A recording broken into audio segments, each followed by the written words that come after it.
भोला और हरिया दोनों गहरे मित्र थे। दोनों के खेत पास पास थे। दोनों अपने अपने खेतों में मिलजुल कर काम करते थे। भोला, हम इतनी मेहनत से फसल उगाते हैं, लेकिन फिर भी हमारी गरीबी दूर नहीं होती है। हमें कुछ और काम करने चाहिए। यह सुनकर भोला कहता है, मित्र ऐसा नहीं है, हमें भगवान जितना दे रहे हैं उसी में खुश रहना चाहिए। यह सुनकर हरिया गुस्सा हो जाता है। वह भोला से कहता है, तू कुछ नहीं समझता है। इतने दिन से तू शिव जी का पूजा कर रहा है, भगवान ने तुझे आज तक क्या दिया? तब भोला कहता है, मैंने आज तक अपने भोले बाबा से कुछ मांगा ही नहीं। मैं तो बस सच्चे मन से उनकी पूजा करता हूँ और वे अपने आप मेरे सारे काम बना देते हैं। मुझे कुछ मांगने की जरूरत ही नहीं पड़ती। तू भी मेरे साथ मंदिर चलकर तेरे मन में से भी लालच निकल जाएगा। हरिया गुस्सा होकर अपने घर चला गया। घर में उसकी पत्नी सुमित्रा ने पूछा तो हरिया ने कहा, मैंने अपने मित्र भोला को साथ मिलकर व्यापार करने की सलाह दी तो उसने मना कर दिया और कहा, भोले बाबा की कृपा से वह इतने में ही खुश है। यह सुनकर सुमित्रा ने कहा, भोला भैया भगवान शिव के भक्त हैं। आप बचपन से उनके साथ रहते हो, फिर भी आप कभी मंदिर नहीं गए।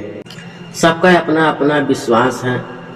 वैसे उनके कहने से आप भी मंदिर जाकर भोले बाबा का आशीर्वाद ले लो।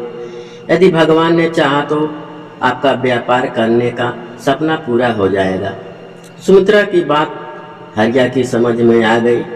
वह अगले दिन भोला के साथ शिव जी की मंदिर गया। वहाँ उसने पूजा की और उसके बाद उसने शिव जी से प्रार्थना की, हे प्रभु, मुझे इतना धन दो जिसे मैं व्यापार कर सकूं।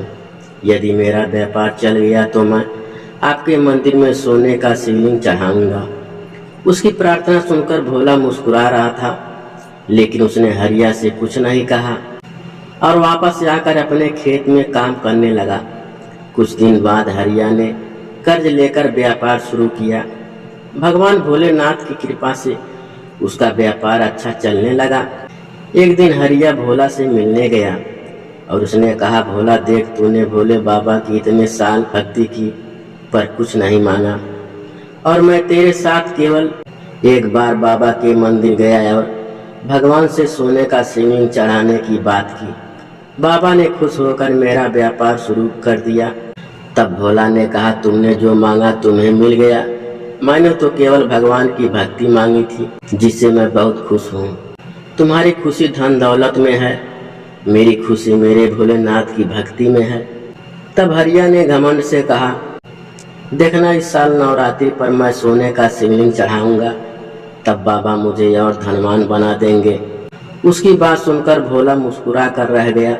भोला ने शाम को घर जाकर अपनी पत्नी कमला को यह सारी बात बताई। तब कमला ने कहा, आपके भोले बाबा भी भेदभाव करते हैं। आपके मित्र की एक दिन की पूजा से प्रसन्न होकर उसे धन दे दिया और आप इतने सालों से पूजा पाठ कर रहे हैं, उसका क्या? कल आप भी मंदिर जाकर बाबा से कहना कि आप भी सोने का शिवलिंग चढ़ाएंगे।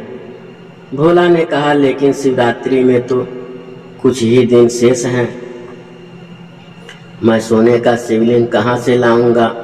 यदि तू जिद ही करती है तो मैं मिट्टी का शिवलिंग बनाकर चढ़ा दूंगा। उसकी बात सुनकर कमला कुछ नहीं बोली। अगले दिन भोला शिव जी के मंदिर गया और बाबा से कहा, बाबा, मैं इस शिवरात्रि में आपको मिट्टी का शिवलिंग अर्पण करूंगा। यह कहकर वह अपने खेत पर चला गया।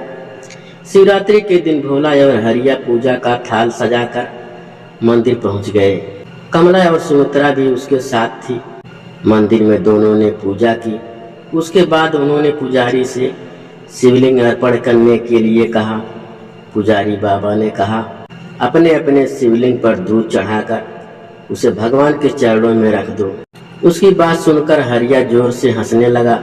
उसने कहा, पुजारी जी, मेरे शिवलिंग पर तो दूध चढ़ जाएगा, लेकिन भोला का शिवलिंग तो मिट्टी का है, दूध चढ़ाते ही वह बह जाएगा।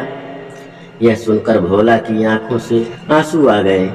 उसने भोलेनाथ से कहा, बाबा आज आपके भक्त की परीक्षा है। मेरी निष्काम भक्ति आज धनवानों के आगे फीकी पड़ रही है। मेरी लाज रखना प्रभु।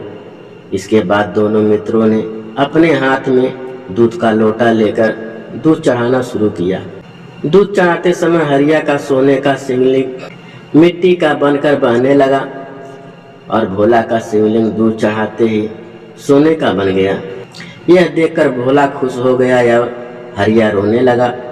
तब भोला ने उसे समझाया, मित्र भगवान धन से नहीं मन के भाव से प्रसन्न होते हैं। तुम्हारे पास धन आते ही तुम्हारे मन का भाव घमंड में बदल गया, इसीलिए तुम्हारा सोना भी मिट्टी बन गया और मेरा मन निर्मल था, इसीलिए मेरी मिट्टी भी सोना बन गई। हरिया ने भोला से माफी मांगी और भोलेनाथ की चरणों में गिरकर रोने लगा। भोला ने हरिया से कहा, बाबा के सामने रोने से तुम्हारा मन भी निर्मल हो गया। इसके बाद हरिया और भोला दोनों एक साथ खेती और व्यापार करने लगे। बाबा भोलेनाथ से उनके सारे कष्ट मिट गए।